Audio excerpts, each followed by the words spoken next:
অঙ্ক যেই অঙ্ক হোক না কেন, বীজগণিত হোক পাটিগণিত হোক, যে কোনো অঙ্ক করার আগে অঙ্কটাকে পড়তে হবে এবং দেখতে হবে কেন ওখানে কি আছে, কি করতে বলছে এটা আমাদেরকে জানতে হবে। ঠিক আছে, তো অনুশীলনী 7.1 সপ্তম শ্রেণীর তোমার 14 নম্বর যে অঙ্কটা আছে সেই অঙ্কটা দেওয়া আছে হলো y-2 ডিভাইডেড 4। কি দেওয়া আছে?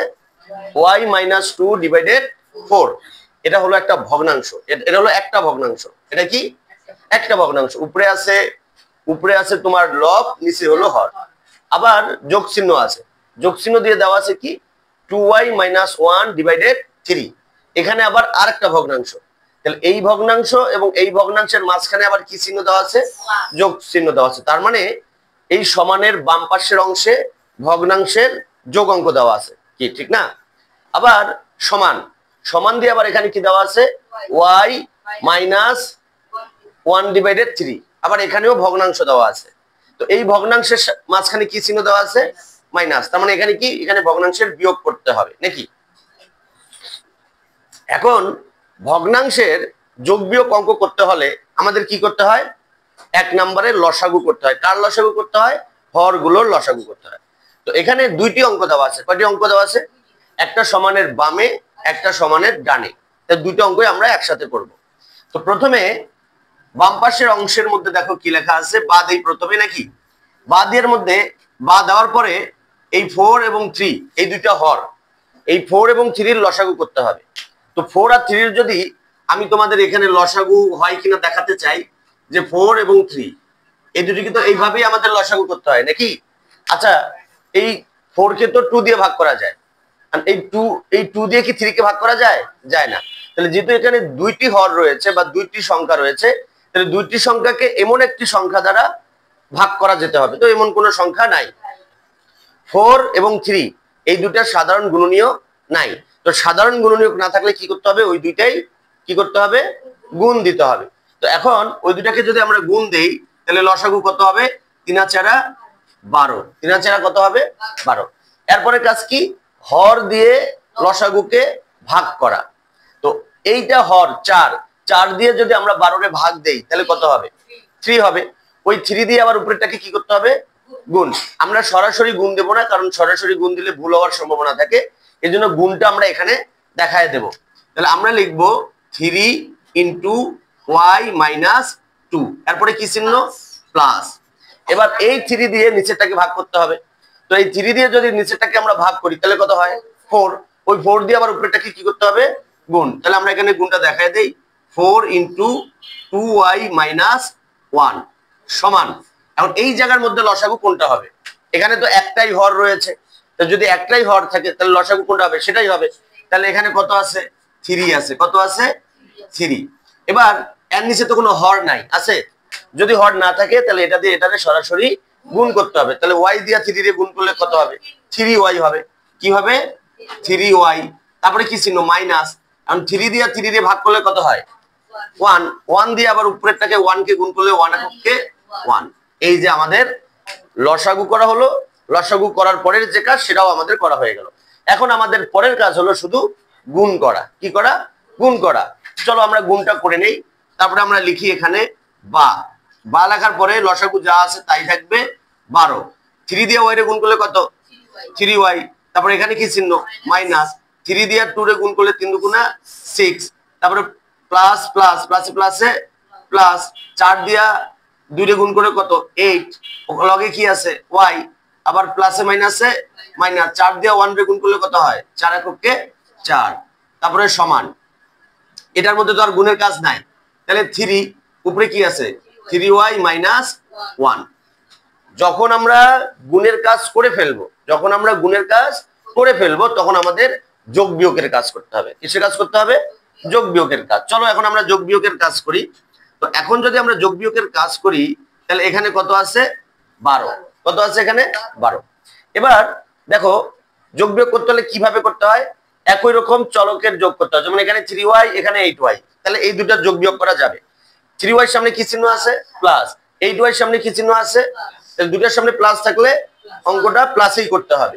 তাহলে 3y আর 8y কত হয়? 11y বা 11y নাকি? তাহলে 11y। এরপরে দেখো এটার সামনেও মাইনাস, এটার সামনেও মাইনাস। তাহলে এটা কি হবে, চিহ্নটা মাইনাস হবে, চিহ্নটা কি হবে, কিন্তু অঙ্কগুলো যোগ হবে। কি কথা বুঝতে পারছো? এখন দেখো, এখন যদি তোমাদের ক্লাস 7-এ উঠা, তোমরা এখন 7-এ উঠছো, এখন তোমার 7-এ উঠার পরে যদি আমার যোগ বিয়োগ শেখাতে হয়, তাহলে তোমরা কি পারবা? অঙ্ক পারবা? বারবার ভুল হবে, কারণ ক্লাস 6-এ যোগ বিয়োগ শেখানো হয়ে গেছে। তাহলে এটার সামনে মাইনাস, এটার সামনে মাইনাস, চিহ্নটা মাইনাস হবে, আর অঙ্ক দুটো যোগ হয়ে কি হবে, 10 হবে। যে স্যার যোগ বিয়োগের নিয়মটা তারপরে একটু বলে দেন। যোগ বিয়োগের নিয়ম হলো, বীজগণিতের যোগ বিয়োগের নিয়ম হলো, মানে চিহ্নের যে পরিবর্তন হয়, একাধিক অঙ্কের সামনে একই চিহ্ন থাকলে, একাধিক অঙ্কের সামনে একই চিহ্ন থাকলে চিহ্ন সেটাই বসে এবং অঙ্কগুলো যোগ করতে হয়।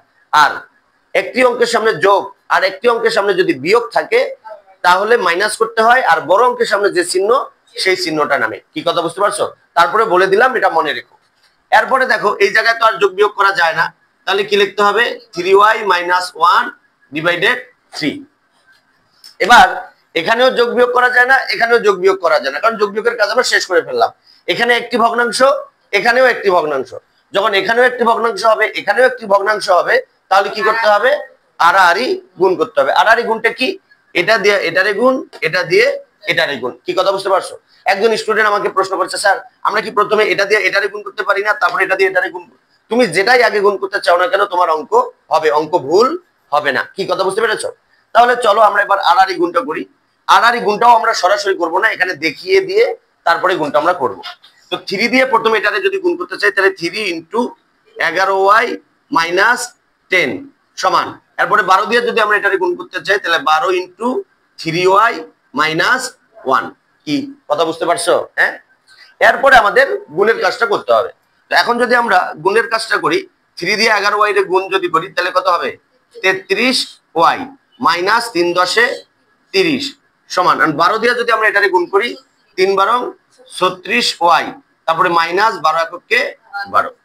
এবার এই অঙ্ক হলে আমাদের কাজ কি, এই অঙ্ক হলে আমাদের কাজ হলো, আর এই অঙ্কের নিয়মটা কি, এই অঙ্কের নিয়মটা হচ্ছে চলকগুলো সমানের বাম পাশে থাকে আর গাণিতিক অঙ্কগুলো সমানের ডান পাশে থাকে, কিন্তু কোনো কারণে যদি একটা আরেক দিকে চলে যায়, তাহলে সেটাকে আবার তার দিকে ফিরায় আনতে হয়, আর ফিরায় আনার সময় তার চিহ্ন পরিবর্তন করতে হয়। প্লাস থাকলে মাইনাস, মাইনাস থাকলে প্লাস, তারপরে গুণ থাকলে ভাগ, ভাগ থাকলে গুণ। যেমনটা দেখো, 33y তো বাম দিকের এই অংশ, কিন্তু এই 36yটা আবার এই দিকে চলে আসছে, কারণ এই 36yকে কোন দিকে আনতে হবে, এই দিকে আনতে হবে। এখানে লিখতে হবে 33y, আর এই 36yটাকে এদিকে আনতে হবে। 36y এর সামনে কি আছে, প্লাস, এদিকে এসে কি হবে, -36y সমান। এখন এই 12y এই দিকে আগে থেকেই আছে, এই জন্য এটাকে আগেই লিখতে হবে। আর 30 যেহেতু ভুল করছে, 30কে এখন এইদিকে নিয়ে আসতে হবে। তো -30 এবার শেষে কি হবে, +30। কি কথা বুঝছো না বুঝো নি? কি করতে হবে, যোগ বিয়োগের কাজ আগে করে নিতে হবে। দেখো, 33y থেকে 36টা y বাদ দিতে হবে নাকি, নাকি 36y থেকে 33টা y বাদ দিতে হবে? অবশ্যই বড় সংখ্যা থেকে ছোট সংখ্যা বাদ দিতে হবে। কেন বাদ দিতে হবে?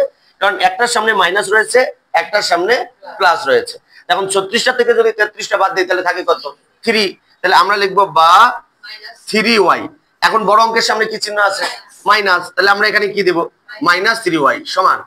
এরপরে এটা কি হবে, দেখো 30 এর সামনে প্লাস রয়েছে, 12 সামনে মাইনাস রয়েছে, কি করতে হবে, মাইনাস করতে হবে। তো 30 থেকে 12 বাদ দিলে কত, 18। আমরা এখন আগে লিখবো 18। এখন বড় অঙ্কের সামনে কি চিহ্ন রয়েছে, তাহলে এখানে কি প্লাস চিহ্ন নামানোর প্রয়োজন আছে না? কেন? কারণ একটা অঙ্কের সামনে যদি প্লাস চিহ্ন না নামাই বা কোনো চিহ্ন না থাকে, তাহলে সেটা কিন্তু প্লাস চিহ্নই হয়। কি বুঝছো না বুঝো নাই? এবার দেখো, এই 3y সামনে 3y, এখানে কি আছে, 3y, তো y এর সাথে 3 কি আকারে আছে, গুণ আছে, তাহলে এই 3 এর পাশে এসে কি হবে, ভাগ হবে। তাহলে আমরা কি লিখবো, বা y সমান -18 / 3। তাহলে এখন আমরা কি লিখতে পারি, সুতরাং y সমান যদি ভাগ করি -6, 3 দিয়ে 18 ভাগ করলে কত হয়, 6 হয়।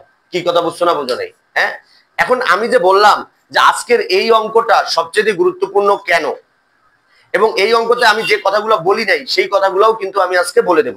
দেখো, অনেক সময় অঙ্ক থাকে এতটুক, অনেক সময় অঙ্ক কতটুক থাকে, অনেক সময় অঙ্ক থাকে এতটুক। দেখবা তোমাদের বইয়ের মধ্যে 1 থেকে 6 এর মধ্যে এতটুকু অঙ্ক দেওয়া আছে, মানে এই রকম নিয়মের অঙ্ক দেওয়া আছে। এরপরে আবার দেখবা কোন অঙ্ক দেওয়া আছে কতটুক, এই যে এতটুক, মানে এখান থেকে এতটুক, এখান থেকে এতটুক, মানে ওই যে গুণের কাজটুকু দেওয়া আছে। ঠিক আছে, তারপরে গুণের কাজ নেওয়ার পর তারপরে এরকম করে হবে। কি কথা বুঝতে পারছো? এরপরে আবার কোন অঙ্ক দেওয়া আছে এতটুকু, আর গুণন থেকে শুরু করতে হবে। ঠিক আছে, এরপরে আবার কোন অঙ্ক আছে এই যে প্রথম থেকে যেভাবে করতে হয়। এই কথাগুলোই তোমাদেরকে এর আগে আমি বলি নাই। মানে এখানে এই যে নিয়মগুলো আছে এই নিয়মে বাকি অঙ্কগুলো তোমাদের 1 থেকে 20-এর মধ্যে আছে। কি কথা বুঝতে পেরেছো? মানে একটা অঙ্ক যদি তোমরা ভালো মতো বুঝতে পারো, কোনো অঙ্কতেই 1 থেকে 20 পর্যন্ত 7.1-এর একটা অঙ্ক তোমরা মানে থেমে থাকবে না, তোমাদের সব অঙ্কই তোমরা পারবা। কি অঙ্কটা কি বুঝতে পারছো? আমার ছাত্রছাত্রীরা অঙ্কটা নাকি বুঝতে পেরেছে। আপনারা কি অঙ্কটা বুঝতে পেরেছেন? যদি বুঝতে পারেন শেয়ার করে অপরকে শেখার সুযোগ করে দিবেন এবং ফলো দিয়ে পাশে থাকবেন। Thank you very much. আসসালামু আলাইকুম।